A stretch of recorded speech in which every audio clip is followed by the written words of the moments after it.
नमस्कार दोस्तों, राम राम आदाब। मैं Jitendra Saraswat Shri Gurukul science academy YouTube channel पे आपका हार्दिक स्वागत करता हूं और उम्मीद करता हूं कि आप अपने घरों में सभी सुरक्षित होंगे। देखें, जो पिछले लेक्चर के अंदर अपन ने पढ़ा था, उस लेक्चर के अंदर अपन ने आवेश के गुणधर्म की चर्चा की थी। दो गुणधर्मों की, आवेश की निश्चरता एवं आवेश का क्वांटीकरण, और फिर उसके ऊपर कुछ एक दो अपन ने छोटे छोटे न्यूमेरिकल की प्रैक्टिस की थी। आज अपना बिल्कुल एक नया टॉपिक है और बहुत ही इंपॉर्टेंट टॉपिक है आज अपन पढ़ेंगे कूलाम के नियम के बारे में।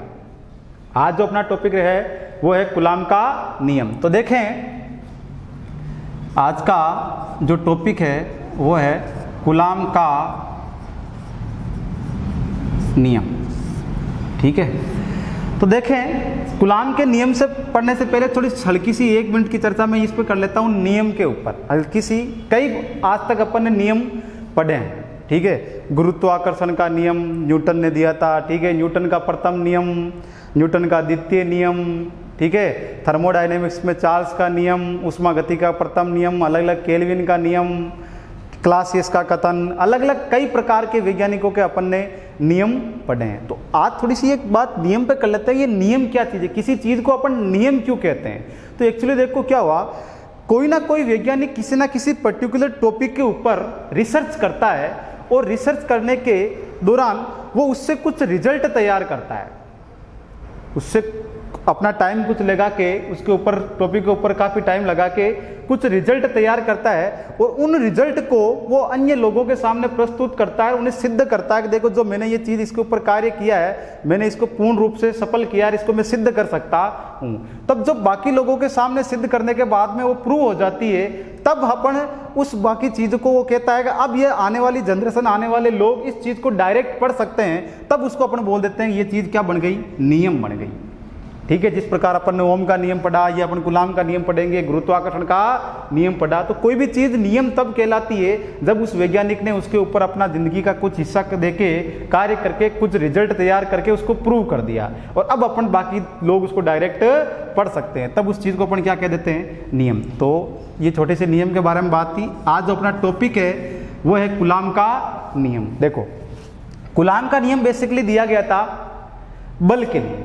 जो बल लगता है, अपन ने बात की थी कि किन्हीं भी दो समान आवेशों के मध्य क्या होता है, प्रतिकर्षण होता है। ठीक है, और विपरीत आवेशों के मध्य क्या होता है, आकर्षण होता है। तो ये आकर्षण और प्रतिकर्षण है क्या भाई? दो चार्ज हैं, ये प्रतिकर्षण करेगा, ये इसको धक्का देगा इधर, ये इसको धक्का देगा इधर। तो धक्का देने का मतलब एक तरह से क्या लगेगा, बल लगाया, खींचेगा अपने पास पास में, आकर्षण का पास पास में खींचेगा और प्रतिकर्षण का दूर दूर धक्का देगा। तो ये जो खींचना और धक्का देना एक्चुअली है क्या, बल है।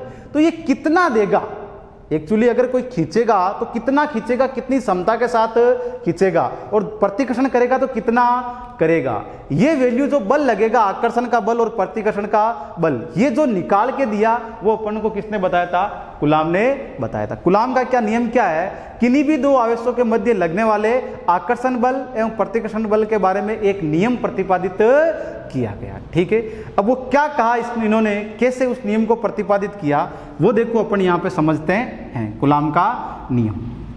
ठीक है, अपन ने दो चार्ज लिए, एक चार्ज Q1 और दूसरा चार्ज Q2। Q1 और Q2 चार्ज है, दोनों के मध्य की डिस्टेंस मान ली अपन ने कितनी है, r डिस्टेंस के ऊपर दोनों चार्ज रखे हैं।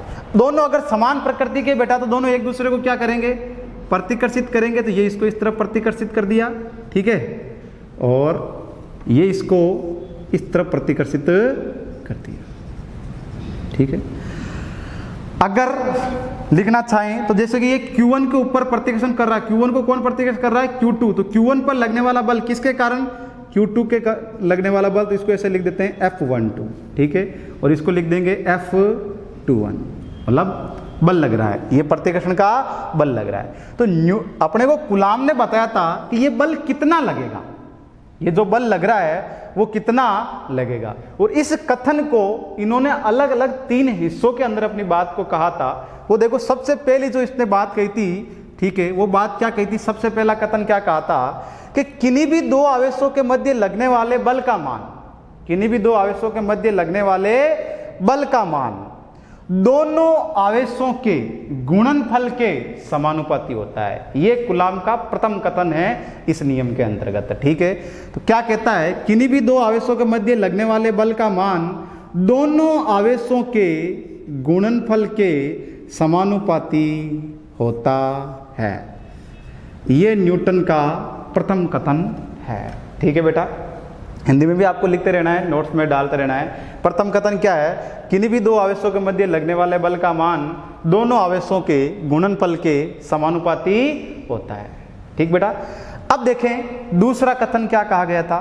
दूसरा कथन यह कहता है कि किन्हीं भी दो आवेशों के मध्य लगने वाले बल का मान, किन्हीं भी दो आवेशों के मध्य लगने वाले बल का मान दोनों आवेशों की मध्य दूरी के, दोनों आवेशों की मध्य दूरी के, मध्य दूरी क्या है r, दोनों आवेशों की मध्य दूरी के वर्ग के व्युत्क्रमानुपाती होता है। यानी कि बोले तो F प्रोपोर्शनल टू 1/r का स्क्वायर। यह हो गया कूलाम जी का सेकंड कथन। ठीक है, ये दो फॉर्मूलेटिक रूप के अंदर इन्होंने बात कही थी। और जो तीसरी बात थी बेटा जी, वो केवल थ्योरी की बात है और बहुत ही इंपॉर्टेंट बात है। एक्चुअली देखो क्या हुआ, ये कहते हैं कि दोनों आवेश एक दूसरे को प्रतिकर्षण करते हैं, लेकिन जो तीसरी बात है वो प्योर रूप से थ्योरी के अंदर है। वो ये कहती है कि जो ये बल लगेगा दोनों आवेशों के मध्य, जो ये बल लगेगा वो बल दोनों आवेशों को मिलाने वाली रेखा के अनुदिश लगेगा। यानी कहने का मतलब हुआ, देखो इधर मैं समझा देता हूं इस चीज को। ये ऐसे कहना चाहता है कि अगर समझ लो ये Q1 चार्ज और ये Q2 चार्ज, तो अगर ये इसको प्रतिकर्षित करेगी तो ऐसे करेगा या ऐसे करेगा। ठीक है, अगर ये प्लस Q1 होता और ये माइनस Q होता तो इसको ऐसे आकर्षित करेगा और ऐसे आकर्षित करेगा। तो इन्होंने तीसरी बात क्यों कहनी पड़ी कि भाई प्रतिकर्षण ही तो करता है। अगर मैं कह दूं कि प्रतिकर्षण ही तो करता है तो मैं इसको ऐसे भी, अगर तीसरी बात ये इन्होंने बाद में ये नहीं कहते तो देखो क्यों कहनी पड़ी कि देखो जैसे कि मैं कहता ये लो ये प्लस Q1 और ये प्लस Q2 प्लस Q2, प्रतिकर्षण करना है ना भाई, एक दूसरे के विपरीत और प्रतिकर्षण करना है। तो ये लो सर, ये ऐसे ये ऐसे, देख लो प्रतिकर्षण कर रहे हैं, प्रतिकर्षण कर रहे हैं, लेकिन ये बिल्कुल भी गलत है, ये बिल्कुल ही गलत है, ये कूलाम के नियम के अंदर लागू नहीं होता है। तब इन्होंने एक बात कही थी कि जो बल लगेगा वो दोनों आवेशों को मिलाने वाली रेखा के अनुदिश लगेगा। देखो जैसे प्रतिकर्षण करेगा तो ऐसे ऐसे, ये देखो इस आवेश को मिलाने वाली रेखा के अनुदिश है कि नहीं है, आकर्षण कर रहा है तो ऐसे और ऐसे, और ये भी मिलाने वाली रेखा के अनुदिश हो रहा है। तो तीसरी बात इन्होंने क्या कही थी बेटा जी, तीसरी बात इन्होंने कही थी लगने वाला बल, लगने वाला बल दोनों आवेशों को मिलाने वाली रेखा के अनुदिश लगता है। ये न्यूटन के क्या, कूलाम के नियम का तीसरा कथन है। ठीक है, न्यूटन नाम क्यों याद आ गया वो भी मैं आपको बता देता हूं, क्योंकि एक चीज मैं आपको यहां क्लियर कर देता हूं कि देखो ये न्यूटन के जो तृतीय नियम है क्रिया प्रतिक्रिया का नियम, उसकी ये पालना करता है, उसकी ये पालना करता है। ठीक है, इसलिए न्यूटन का नाम आ गया। वही चीज बताना है कि ये न्यूटन के तृतीय नियम की क्या करता है, पालना करता है। अब देखो न्यूटन का तृतीय नियम क्या था बेटा जी, न्यूटन का तृतीय नियम यह था क्रिया प्रतिक्रिया का नियम। अगर अपन किसी के ऊपर क्रिया करेंगे तो वो उतनी अपने पास विपरीत दिशा के अंदर क्या करेगी, प्रतिक्रिया करेगी। तो देखो ये Q1 के ऊपर प्रतिकर्षण कैसे लग रहा है, इधर इतना का, दोनों आवेशों का परिमाण समान है तो इतना का इतना प्रतिकर्षण किधर लगेगा, इसके ऊपर भी लगेगा, ये इसके ऊपर लगाएगा, किधर लगाएगा, इधर। ये इसकी दिशा कैसे है, ऐसे, और इसकी दिशा कैसे है, देखो दोनों पे एक दूसरे पे लगने वाला बल का मान परिमाण में समान है लेकिन एक दूसरे के विपरीत दिशा में लगता है। तो अपन ये बोल सकते हैं कि यहाँ पे ये बात कि कूलाम का नियम जो होता है वो न्यूटन के तृतीय क्रिया प्रतिक्रिया नियम की पालना भी करता है, इसलिए बात याद आ गई। ठीक है, ये तीन बातें हो गई कूलाम के नियम की। अब देखो ये तो थ्योरेटिकल बात थी पूरी।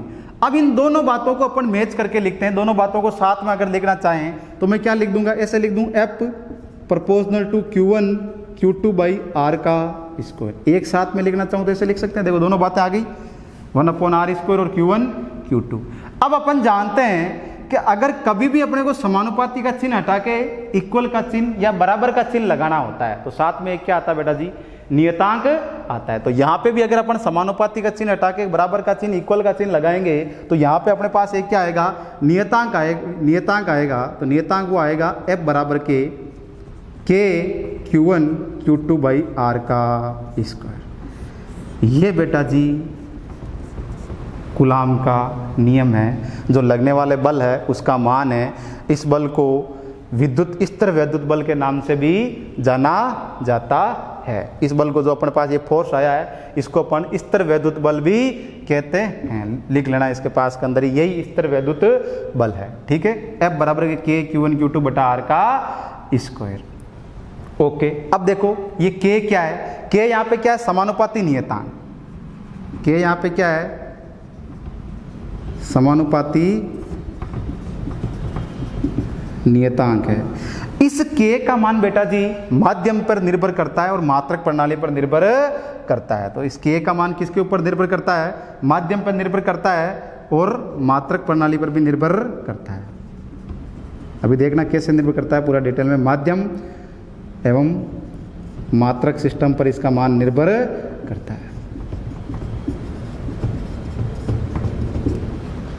अब देखो इस K का मान क्या होता है, देखना K बराबर होता है यहाँ पे अपने पास, K की जो मैथमेटिकल वैल्यू होती है डायरेक्ट वो होती है 9 × 10⁹। अब देखो मात्रक 9 × 10⁹। अब मात्रक देखो क्या आएगा, F, अगर K का अपने को मात्रक निकालना तो R को इधर भेजेंगे तो F × R का स्क्वायर बटा Q1 Q2 ऐसा आएगा। तो F का मात्रक क्या होता है, न्यूटन इंटू मीटर स्क्वायर प्रति coulomb square, newton into metre square प्रति कूलाम स्क्वायर। ये K का अपने पास क्या हो गया, मात्रक हो गया। ठीक है, अब देखो ये इसका मान कब होता है, ये इसका मान होता है बेटा जी निर्वात के अंदर।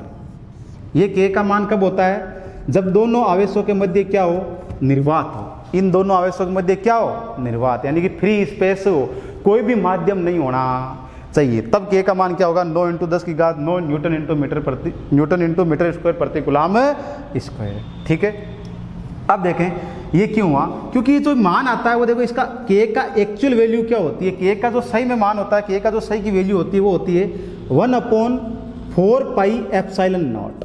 K बराबर क्या होता है, 1/4 पाई एप्सिलॉन नॉट। जब इसको अपन सोल्व करते हैं तो ही अपने पास ये 9 × 10⁹ निकल के आता है। K बराबर क्या है, 1/4 पाई एप्सिलॉन नॉट।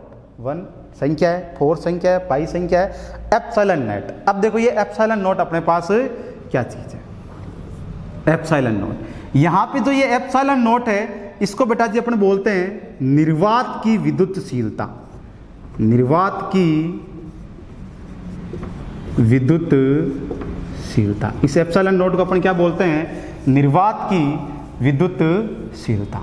ठीक है, अब ये क्या चीज़ है, एप्सिलॉन नॉट निर्वात की विद्युतशीलता, यानी कि ये कहता है कि इन दोनों आवेशों के मध्य क्या रखा हुआ है, मतलब क्या किसके अंदर रखा हुआ, दोनों मध्य का आवेशों के मध्य क्या है, निर्वात है, यानी कोई भी माध्यम उपस्थित नहीं है। तब इसकी जो विद्युतशीलता है वो कितनी है, एप्सिलॉन नॉट से पुकारते हैं। और एप्सिलॉन नॉट जो इसका मान होता है निर्वात के अंदर वो कितना होता है बेटा जी, 8.854 × 10⁻⁻12। अब देखना ध्यान से, इसका मात्रक क्या हो जाएगा, K का मात्रक क्या था, न्यूटन इंटू मीटर स्क्वायर प्रति coulomb square, newton into metre square प्रति कूलाम स्क्वायर। ठीक है, अब K का मान सही क्या है, 1/4 पाई एप्सिलॉन नॉट। तो ये एक दूसरे के व्युत्क्रमानुपाती है, तो एप्सिलॉन नॉट का अगर मात्रक निकालना होगा तो जस्ट क्या हो जाएगा, उल्टा हो जाएगा। जस्ट ये दोनों एक दूसरे के क्या हो जाएंगे, उल्टे हो जाएंगे। तो अब अपन एप्सिलॉन नॉट का अगर मात्रक निकालेंगे तो अपने पास क्या आ जाएगा, कूलाम का square upon newton into metre square, 8.854 × 10⁻⁻12 coulomb square into newton into metre square.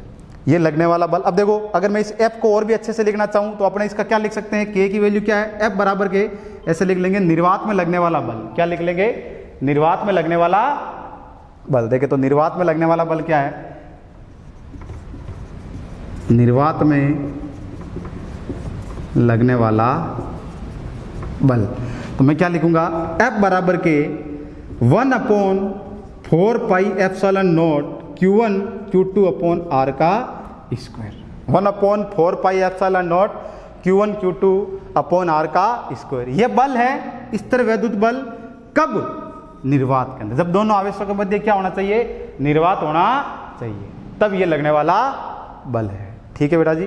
F बराबर के 1/4πε0 Q1 Q2 अपॉन R का स्क्वायर कब अवेलेबल बेटा बल है, जब दोनों आवेशों के मध्य क्या होना चाहिए, निर्वात होना चाहिए।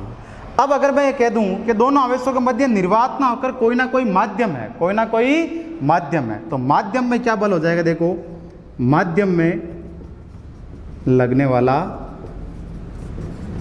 बल।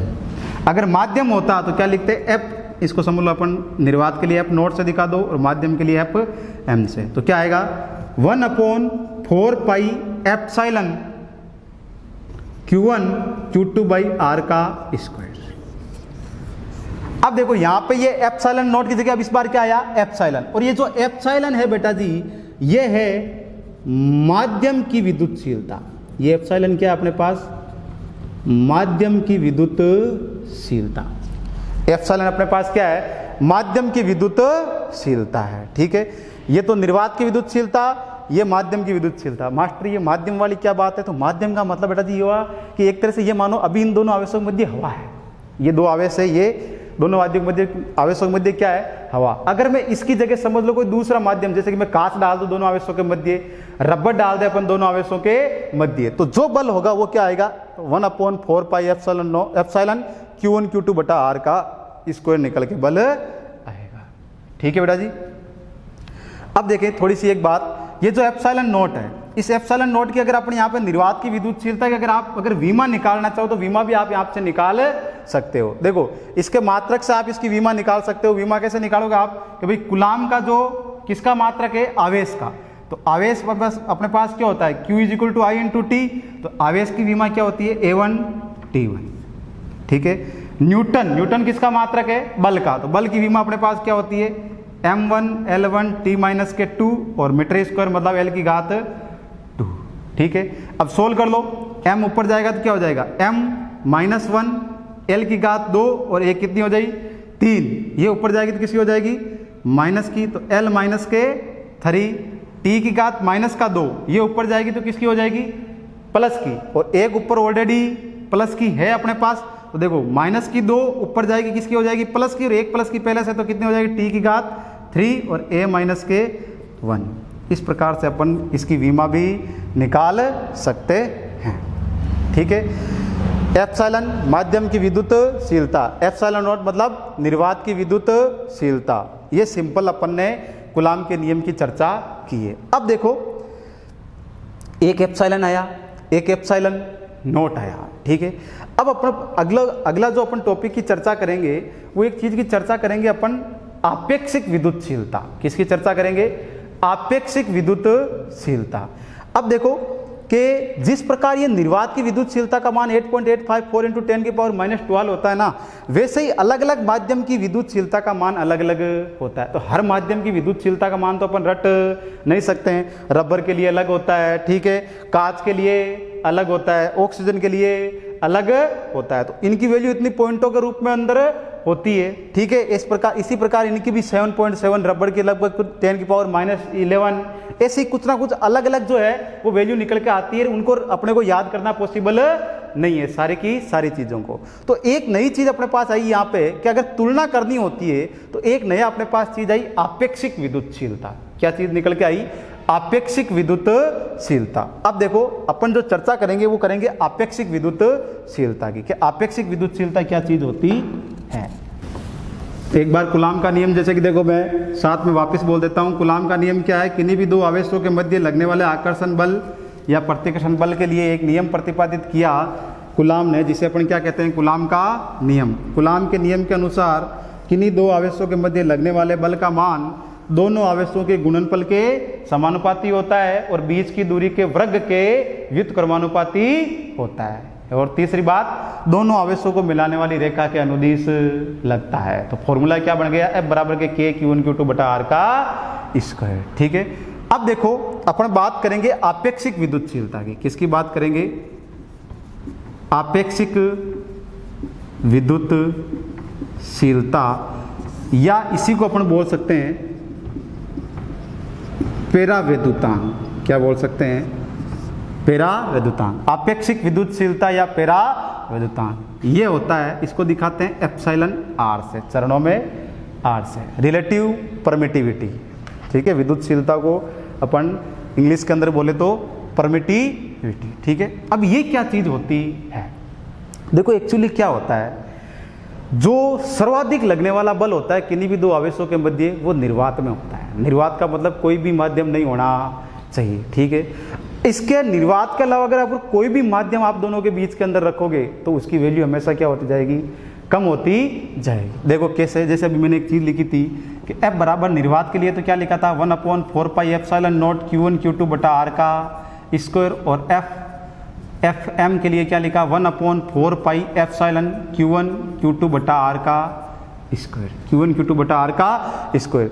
निर्वात की विद्युतशीलता सबसे कम होती है, निर्वात की विद्युतशीलता सबसे कम होती है, तो लगने वाला बल सर्वाधिक इसी के अंदर होगा।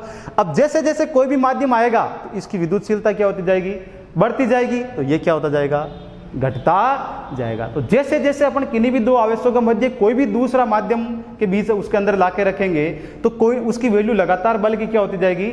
घटती जाएगी। तो आपेक्षिक विद्युतशीलता और पेराविद्युतांक को अपन यहीं से देखो समझने का प्रयास करते हैं कि पेराविद्युतांक की परिभाषा क्या कहती है कि किन्हीं भी दो आवेशों के मध्य निर्वात में लगने वाला बल उन्हीं दो आवेशों के मध्य माध्यम में लगने वाले बल से जितना गुना कम होता है।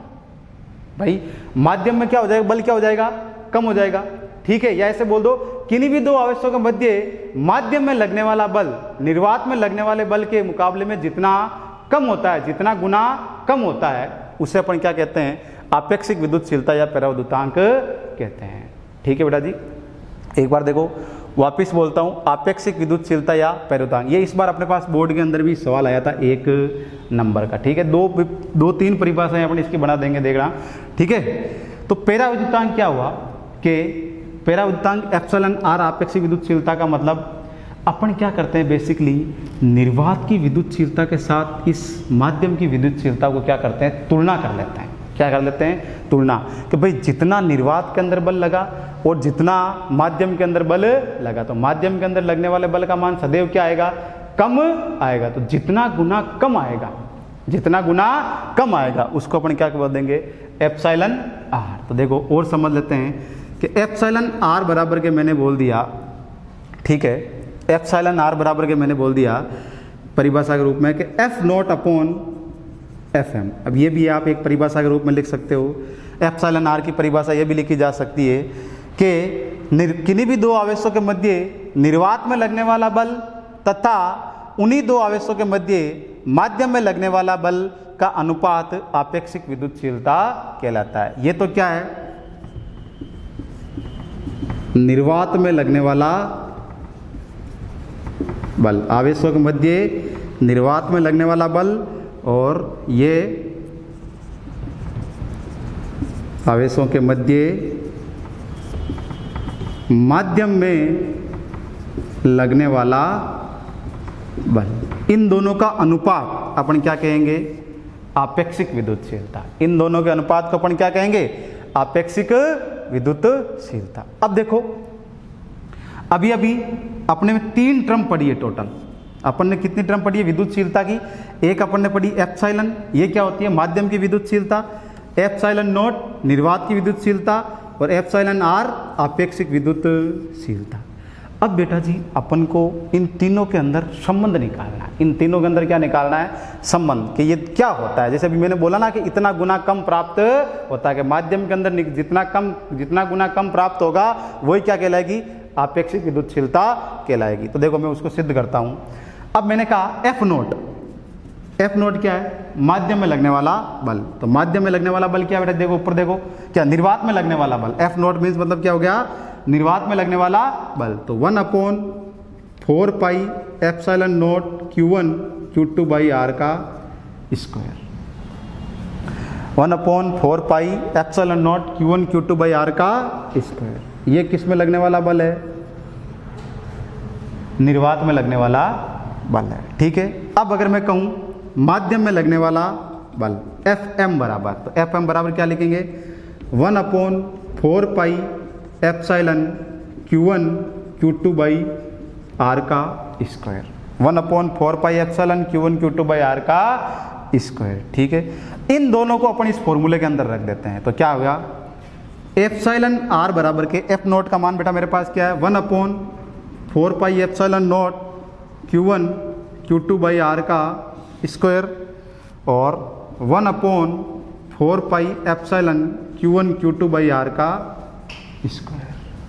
ठीक है बेटा जी, अब देखें Q1 Q2/r स्क्वायर से Q1 Q2/r स्क्वायर कैंसिल, 4π से 4π ये चीज़ें कैंसिल, तो केवल अपने पास क्या बच गई?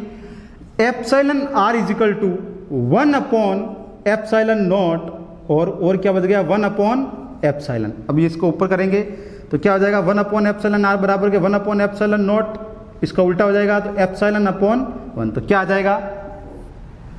एप्सिलॉन r बराबर के ε/ε0। सिंपल सी टर्म आगे नहीं आ गई कि माध्यम की विद्युतशीलता और निर्वात की विद्युतशीलता। माध्यम की विद्युतशीलता को निर्वात की विद्युतशीलता के साथ तुलना करना ही अपने पास क्या कहलाता है? आपेक्षिक विद्युतशीलता कहलाता है। ठीक है, अब देखो यहां से अपन एक चीज कहती है कितने गुना होती है, इस फॉर्मूले से देखें। एप्सिलॉन r बराबर मैंने क्या लिखा है? F0/Fm। F0/Fm। यहाँ से छोटे छोटे पर्सन बनाए जा सकते हैं न्यूमेरिकल। देखो तो अगर मेरे को यहाँ से माध्यम में लगने वाला बल दिया, माध्यम में लगने वाला बल पूछे और क्या दे दे? एप्सिलॉन r, तो मैं इसको पक्षांतरण कैसे कर सकता हूँ? क्या हो जाएगा? Fm बराबर के F0/εr। F0/εr। और ये जो है ये अपने पास तीनों के तीनों जो विद्युतशीलताएं हैं, एप्सिलॉन r, एप्सिलॉन0, निर्वात की विद्युतशीलता, माध्यम की विद्युतशीलता एवं आपेक्षिक विद्युतशीलता, इन तीनों के अंदर संबंध को व्यक्त करता है। इसका पक्षांतरण करोगे तो क्या हो जाएगा? एप्सिलॉन बराबर के एप्सिलॉन r और एप्सिलॉन0। ये सारे के सारे बेटा जी छोटी छोटी जो फॉर्मूले हैं वो मोस्ट इंपॉर्टेंट है। आगे जब अपन न्यूमेरिकल करेंगे तब इनको काम में लेंगे। ठीक है, एक छोटा सा न्यूमेरिकल देखो, जैसे मैं आपको यही बता देता हूँ नॉर्मल से।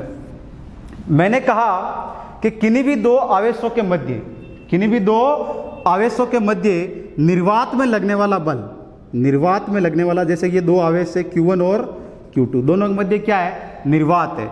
इन दोनों निर्वात में लगने वाले बल का मान मैंने बोल दिया F0 बराबर के 21 न्यूटन। क्या बोल दिया? 21 न्यूटन। अब मैं अगर ये कहूँ आपसे कि मैंने इन दोनों आवेशों के मध्य 7 पेराविद्युतांक की एक रबर की पट्टी का रख दूं, क्या रख दूं? रबर की पट्टी का रख दूं, तो जो नया बल आएगा, माध्यम में लगने वाले बल का मान होगा वो क्या होगा? ठीक है, तो देखो वो रहा अपने पास फॉर्मूला। अपने पास क्या है? सिंपल सी चीज के एप्सिलॉन r बराबर अपन ने क्या पढ़ा है? F0/Fm। ये अपने को दे रखा है, निर्वात में लगने वाला बल अपने को दे रखा है। तो F0 की वैल्यू कितनी दे रखी है? 21 न्यूटन। ठीक है, और अपने को किसका दे पूछा है? Fm। और एप्सिलॉन r कितना दे रखा है? एप्सिलॉन r दे रखा है अपने को 7। ठीक है, क्या निकालना है? Fm निकालना है। इसीलिए देखो अपन ने पहले ही पक्षांतरण किया मैंने, वैसे इसलिए पक्षांतरण करके, तो Fm निकालने के लिए क्या हो जाएगा? Fm बराबर के मेरे पास F0/εr। तो देखो Fm बराबर के F0 मतलब 21 और एप्सिलॉन r बराबर के 7, तो 7 3 21, तो Fm बराबर कितना हो गया? 3 न्यूटन। Fm बराबर कितना हो गया? 3 न्यूटन। तो माध्यम है, निर्वात में लगने वाला बल का मान 21 और माध्यम में लगने वाला बल का मान केवल कितना आया? 3 न्यूटन। तो देखो कम हो गया कि नहीं हो गया? माध्यम जैसे ही अपन ने दोनों आवेशों के मध्य माध्यम उपस्थित किया, लगने वाले बल का मान कम हो गया। ठीक है, तो बेटा जी इस प्रकार अपन ने ये आपेक्षिक विद्युतशीलता को निकाला है। अब आगे की जो चर्चा रहेगी वो अपन नेक्स्ट पार्ट के अंदर करेंगे। धन्यवाद।